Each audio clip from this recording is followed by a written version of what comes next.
Lasanao I Madagasikara, oh Jesosio, hoazinao ny tanindrazanay, oh Jesosio, lasanao I Madagasikara. Fiadanane fifoazam-panatanteraka laharana fa 20 hitsalalaka kotsika momba ny afatra zay napetraky neny volahavana Germaine na ineny lava ozy izy hoe I Madagasikara de silaksa edena I Madagasikara no fobe ny fitoriana ny filazantsara de angina ny latsa de ho gaga izy zao tontolo zao. Mbola misy koa ronapeo kely hoan'otsika ankoatra ny teny fikasana dia misy fanambarana roa lehibe ry havako azo vantana tamin'ny lalan'ny mama fa amin'ny Jesosy zany ny amin'ny fanatanterahany ity faniom-panokanana ity.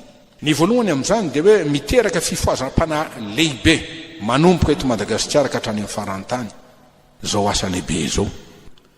Ny faharoa dia fifoazam-pana lehibe ka farany mialohan'ny fiverenan'i Jesosy.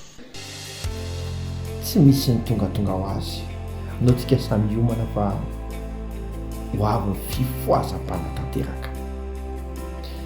Fiadanane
lasanao I Madagasikara, oh Jesosio, hoazinao ny tanindrazanay.